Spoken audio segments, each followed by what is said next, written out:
everybody. Welcome back to the Rising Podcast. Today we have someone I'm very excited about. It's Pete Enns. He is a biblical studies professor at Eastern University and also a host of a very popular podcast, The Bible for Normal People. And I hope I'm a normal person. I sometimes feel like an abnormal person. This is what I can tell about Pete. His passion is the Bible in its historical context. What were the authors saying for the people of the time when the Bible was written? We skip around a lot in this one, and I can already tell that I want to talk with Pete again, but I hope that you love his passion for the historicity and true context of the narrative around the resurrection, and that you enjoy it as much as I did.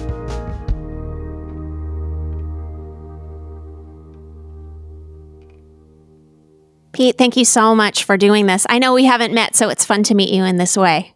I appreciate that. It's good to be here, too. I would love actually to know, when did you come to believe in the resurrection? Like, how did you come to believe that it happened? Probably in high school, because I had a conversion experience when I was in high school. I was raised sort of European Christian. My parents were immigrants, and I was raised with sort of a knowledge of God and of Christ, but we never pushed anything. So it was probably then, and it was just, that's the story that was told, right? And I believed that, and that just started everything in terms of thinking and cogitating over all these mysteries of faith. The resurrection being one of them. I know one of your specialties is looking at the historical context of the Bible, of the scriptures. When it comes to the resurrection narratives, do you have things that you focus on, or discoveries that you've made that are like, oh, that's interesting, or we take this thing for granted, which might not be exactly what we assume? But there are a couple of things I can say. One is, how the gospel stories do differ on this matter, like who came to the tomb in what order, what they saw, and what they said. And that's always struck people as somewhat curious that we have these traditions in the gospel that, well, like everything else in the Gospels, they give you a different take on things, right? And the question there is, what is are there any implications for that kind of diverse testimony to like the factuality or historicity of the resurrection, which is a topic, everybody talks about that. I think, and for other things, though, I think the entire Easter weekend is just very counterintuitive. The Jewish belief in resurrection was a general belief in resurrection. And Paul wrote more about this than anybody in the New Testament. He believed that the resurrection of Jesus was true, right? And it's really important, I think, to understand that Paul's belief was that this isn't going to take 2,000 years. This is going to happen very soon. And over time, it became, I think, difficult for Christians to even accept that bigger picture of resurrection because of the delays. And that gets us into a whole big discussion. I don't know if you want to get into it, but it's the general resurrection is the norm of Jews who believed it. That's the norm. One person being raised, not at the end of time, but in the middle of it, that's the thing that, frankly, Paul spends a lot of time explaining. And I think personally trying to wrap his head around, because it's so different and so counterintuitive. He is also needing for himself to wrap his own head around it as he's writing his letters. I think so. Yeah. Now, he did, in the book of Acts, he had that experience of having, I think it's right to say, a vision of Jesus. He saw a light and heard a voice. And that's in Acts, 8 or 9. I keep forgetting what chapter it's in. But and he that's the experience he had of Christ. And that's what propelled him to spread the gospel to the Gentiles. Is the broad resurrection concept, is that just the renewal of all things? Or is it new heavens, new earth? Or is it this earth made perfect? Like, what would the Jews have considered that broad resurrection concept and the thing that kind of keeps getting delayed. And we live in that. We definitely live in this era of like, how long? Yeah. By and large, the future hope was that the Messiah would come and take up the throne in Jerusalem to reinvigorate the days of old. The idea that there was a people like no more slavery, no more oppression, no more suffering. And Christ was raised from the dead, but all those things continue, slavery and oppression and suffering. Exactly. And this is why, this is how it's been explained to me by people who know. One reason why Judaism had trouble latching on to this idea of Jesus being the Messiah is because those things didn't come to an end. The Messianic age is supposed to come with things like freeing the captives, putting the oppressors in their place.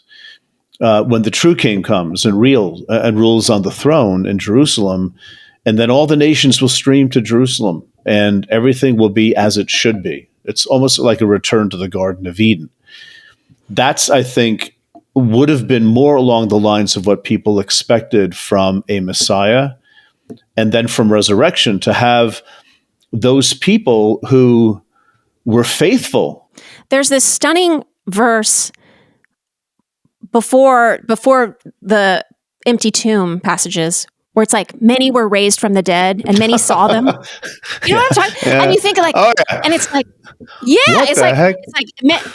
like bodies were raised from the dead and then many saw them. And then we like, moving right along, like, whoa. And nothing to see here. Did that happen? And did that actually propel Christianity in the early days that people walked out of their graves on Easter weekend? Yeah. Boy, are you asking hard questions here, Melanie. I don't appreciate this at all. Let's talk about that. I can only give you my opinion. All right. And opinions might be all we have about this though, right? Yeah, exactly right. Yeah. Yeah. So I'd love to know your opinion on that one. See, let me put it this way. If that happened, I don't know. If I'm Paul, I'm like, I'm going to talk about that like every chance I get. Did you see what happened? This is evidence, right? Right. And the other Gospels don't have this either. This is only in Matthew. And this has been explained in a couple of ways that make a lot of sense to me. It's more Matthew signaling something theological that the end time has begun. With the resurrection of Jesus, it's begun, and he uses this as an illustration to sort of make his point. I mean, you can't argue from silence, but do you think the Romans might have at least said something about, these graves are empty and people are walking around, and right. Were they zombies? What's happening? Another explanation, I like this one too, is that weird story in the book of Ezekiel where the dead bones come to life again. Mm-hmm. And, there's this prophecy. I saw these dead bones in the valley, and they're coming back to life again. Their bones are connected. The sinews are developing. The muscles formed. And then God breathes life back into them, like the Adam and Eve story. And it's like, what's that all about? Well, he tells you at the end of the chapter, he says, this is symbolic of Israel and Judah reuniting and coming back into the land, coming back from exile and coming back into the land. Mm. So exile is a place of death, and the land is a place of life. And this incident in Matthew could be sort of patterned after Ezekiel, saying, see, this time of restoration is here before us. And personally, I think that works without it having happened. I think that works theologically. Pete, this is what you said. One cannot have contentment in the Christian life without the darkness. Dying is the only path to resurrection, and that is the only way of knowing God. There is no shortcut.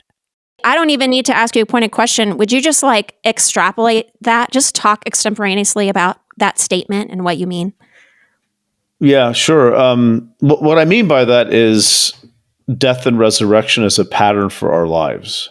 And I didn't make that up. I've gotten it from other people. And one person, people might be interested is Richard Rohr, talks a lot about this sort of thing too.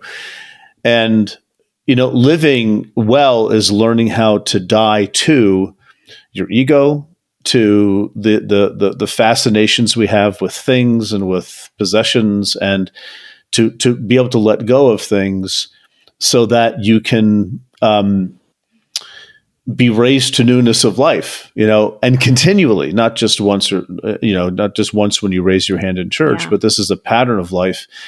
And, Richard Rohr does say that life is about learning to let go. It's a series of letting go moments, so that when the last letting go comes, your life, you're ready because you've been doing this all along, right?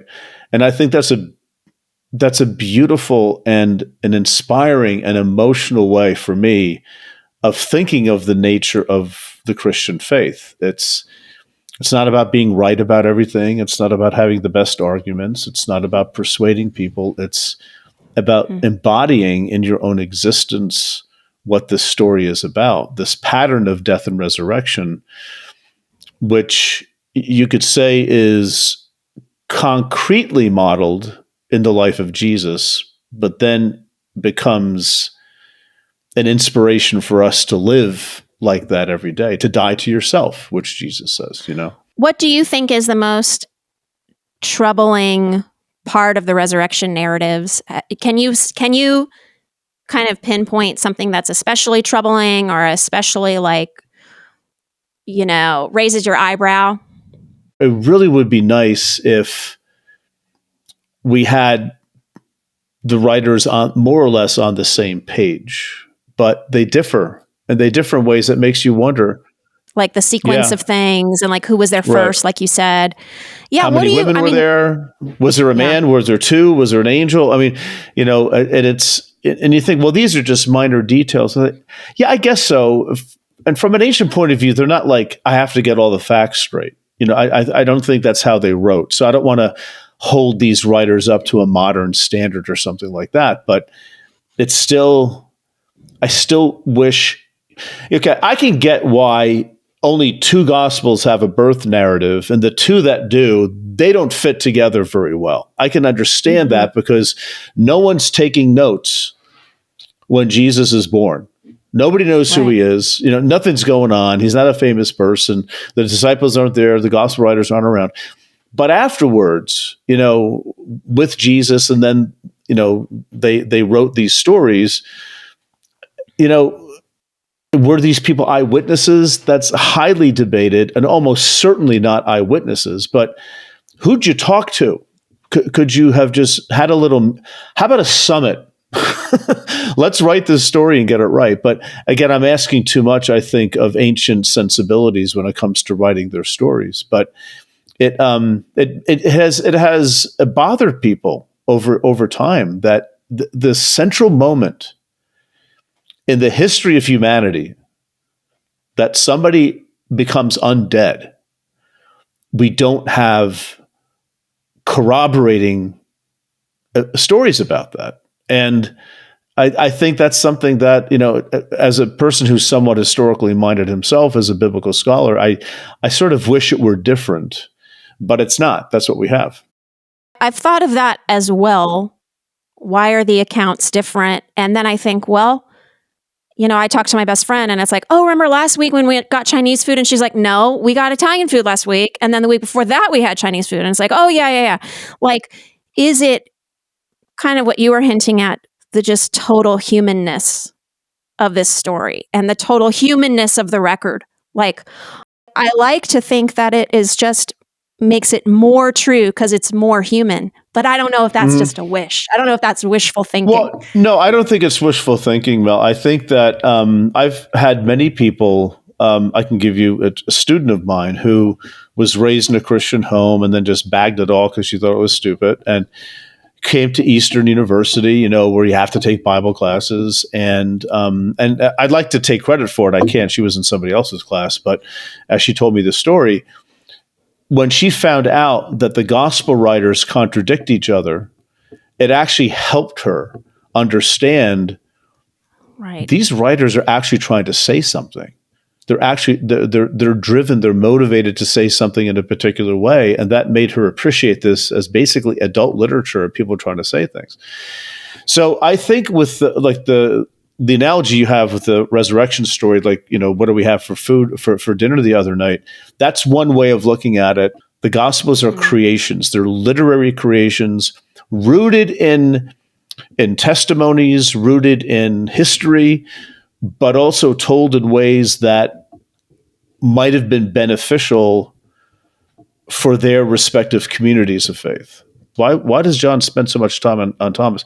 Why does he have this scene where Thomas doesn't believe? Unless I see it, I'm not going to believe it. Jesus goes, well, here I am. Now what? Yeah. My Lord and my God, blessed are you. You've believed because you've seen. Blessed are those who believe without seeing. Why would John include that? Probably, in my opinion, because his gospel is written considerably later than the others, and 70 years has gone by since Jesus was running around.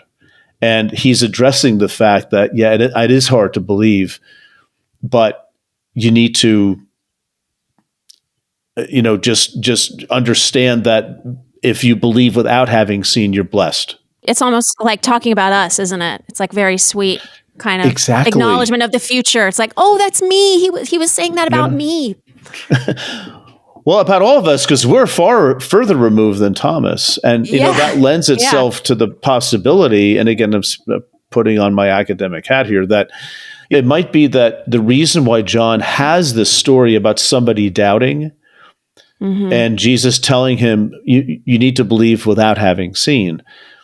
I think John might have created that story in order to speak to his people. Right. So if that makes sense, and how, we're in the same boat as Thomas is. This is really 101, but I have a feeling you'll know and I don't. How long after Christ's earthly life were the Gospels written? I think what you can take to the bank is that all 4 Gospels were written in light of the destruction of the temple in the year 70. Wow. Paul's letters, Paul was dead before this ever happened. Paul's letters are earlier. Many of the epistles are earlier. But it was written in light of that. And what seems very certain at this point is that Mark is the oldest one, the first one written. Matthew borrowed from Mark to write his gospel, and Luke probably, I'm actually, people who know this, I'm reiterating a particular theory about this, but it's the one that I think makes the most sense. Matthew's Mark, and Luke came along later, and he used Matthew and Luke. And then John came along later and in a way sort of did his own thing, but also seems to be relying on the 3 Gospels that came before him. But in terms of the dates, I think it's impossible to date these things with any sort of specificity. Some people say, well, Mark's 70 and Matthew's 85 and Luke's 95 and John's 100. Like, how do you know that? We don't know that.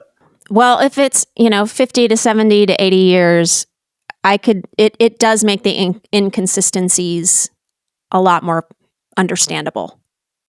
What we have people bearing witness to their faith in Christ and what that looked like. And there's a lot of agreement between the 4, but there are also a lot of differences. And that's just the way it is. I wish I could ask you a million other questions or come take your class. That would be really fun. What do you and your family do for Easter? How do you have rhythms through like Holy Week and Easter Sunday, or do you observe the season of Lent? Like what does this season look like for you? That's a difficult question. I wasn't raised with those traditions, so it would never sort of baked into me. I'm aware of Lent, and I try to maintain a posture of remembering my own mortality, which isn't hard to do with every passing year. That's we can right. talk about my orthopedic problems if you want to, but that's probably another episode. So, and I do think of that, but I don't have those rhythms. And, to be perfectly honest with you, Mel, I grew up, I hated going to church. Mm-hmm. I hated dressing up. And I still have filters about going to church. And I realized a few years ago why that's the case. And it's because I've never felt like I could be myself in churches. And that was hard for me, but that's changed in recent years. There's a community I'm a part of, which I love very much. And they don't care how crazy I am. They just love me and all that. So that's a nice thing. And I think I'm getting reintroduced to those rhythms. And I started really looking into, for a number of reasons, more contemplative practices in the Christian faith. And I just saw the depth of that there. And all those things have worked together, I think, to heal me, frankly. Yeah, I grew up in the Episcopal Church. And so, unlike you, some of that stuff was baked into me even before, I had what I would consider an encounter with Christ. So it's very familiar to kind of go back to them. But then, like you said, you are observing those rhythms when you talk about like death and resurrection. Like, is that even kind of, in some ways, it's a daily pattern. We go to sleep, we wake up the next morning. Yeah. It's like that pattern of death and resurrection is even baked into our daily life. So what is it? Like, we spend a third of our lives asleep. And I read somewhere is like, well, so is that a third of our lives just like modeling the death process, like going to sleep? Like, I would just say you do observe those rhythms. Well, I appreciate that. That's a good point. I like what you just said. It's every night we let go. Yes, and right? Rise up again the next morning. Or sometimes several times at night if you can't sleep well. But that older happens too, I get. Yeah. That too. Thank you so much. And I wish we had more time to unpack so many things. And I'm so grateful for scholars like yourself spending time with a songwriter like me. And thank you so much. I appreciate you thinking to have me on, and let's do it again. Yes, sir. See you next time. Hey, everybody. Thanks for listening to the Rising podcast as we look further into the resurrection of Jesus. Did you know The Rising is also an album? The Rising is an album that I wrote that tells the story of Christ's resurrection. Each song on the album is written from a different perspective of someone who was actually there at the resurrection. Each guest on The Rising also has a perspective. And you know what? So do you. I would venture to say that your perspective is the one that I'm most interested in. Would so love it if you'd subscribe on YouTube, Spotify, or Apple Podcasts, and you can find new episodes on any of those platforms as well. If you want to get to know me better, you can find me on Instagram or go to melaniepenn.com and you can send me a message there. I make things for you, and I'm so glad that you are here for The Rising.